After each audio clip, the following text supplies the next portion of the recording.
Hi friends, మనమందరం ఎప్పుడూ ఒక పరుగు పందెంలో ఉన్నట్టే అనిపిస్తుంది కదా. ఉదయం లేచిన దగ్గర నుంచి రాత్రి పడుకునే వరకు మనస్సులో ఒకటే ఆలోచన: తొందరగా ఆఫీసుకు తొందరగా వెళ్లడం, పని తొందరగా పూర్తి చేయడం, ట్రాఫిక్లో తొందరగా ముందుకు పోవడం. ఈ తొందరలో మనం ఎక్కడికి వెళుతున్నామో, ఎందుకు వెళుతున్నామో కూడా మర్చిపోతాం. చివరికి మనం కేవలం మన ఒత్తిడిని, అలసటను మాత్రమే మిగుల్చుకుంటాం. అయితే ఈ పరుగు పందెం నుండి బయటపడటానికి ఒక చిన్న, అందమైన కథ చెప్పుతాను. ఒక ఊరిలో రాజు, వినయ్ అని ఇద్దరు స్నేహితులు ఉండేవాళ్లు. వాళ్ళిద్దరూ చాలా ఇష్టపడి పూల తోటలను పెంచేవారు. కాని వారి పని విధానాలు పూర్తిగా వేరు. రాజు ఎప్పుడూ తన తోట తొందరగా పెరగాలని, తొందరగా పూలు పూయాలని ఆరాటపడేవాడు. రాత్రికి రాత్రే తన తోట అందరికంటే గొప్పగా ఉండాలని ఆశపడేవాడు. అందుకే అతను ప్రతిరోజూ తన మొక్కలకు ఎక్కువ నీళ్లు పోసేవాడు, ఒకేసారి ఎక్కువ ఎరువులు వేసేవాడు.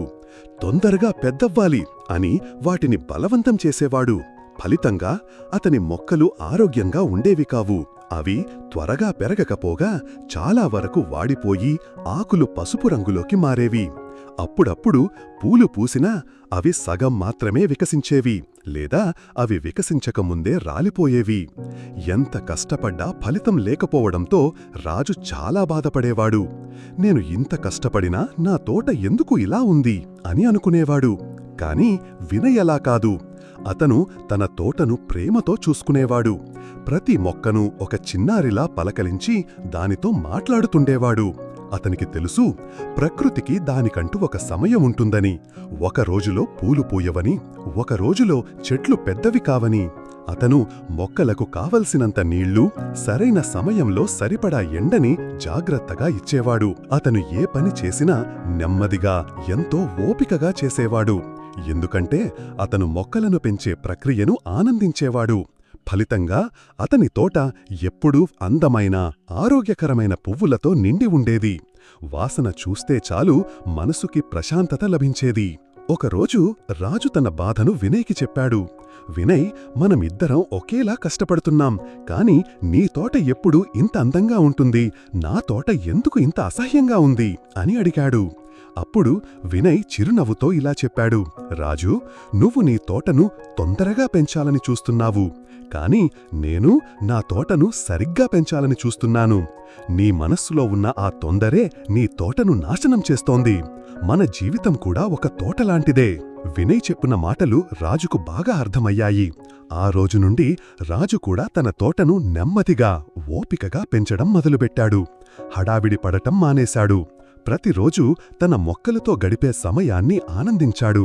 మొక్కల ఆకులను తాకడం, వాటికి నీళ్లు పోయడం, మట్టిలో పురుగులను గమనించడం, ప్రతి పనిని ఒక ధ్యానంలాగా చెయ్యడం మొదలుపెట్టాడు. ఆశ్చర్యంగా అతని తోట కూడా క్రమంగా, అందంగా, ఆరోగ్యంగా తయారయ్యింది.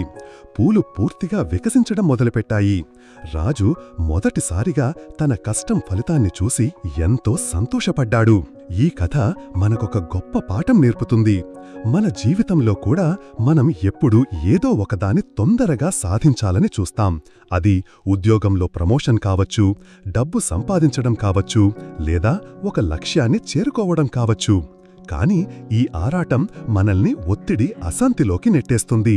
నెమ్మదిగా జీవించడం అంటే మీరు పరుగెత్తడం మానేయమని కాదు, మీరు చేసే ప్రతి పనిని పూర్తి అవగాహనతో చెయ్యడం, ఈ క్షణంలో జీవించడం.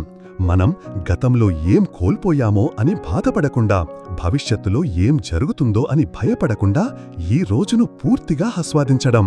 మనం పొందే ప్రతి చిన్న ఆనందాన్ని గుర్తించడం, ఒక కప్పు వేడి టీ ఆస్వాదించడం, సూర్యాస్తమయాన్ని గమనించడం, చిన్న పిల్లలు ఆడుకోవడం చూసి నవ్వుకోవడం, ఇవన్నీ నెమ్మదిగా జీవించడంలో భాగమే.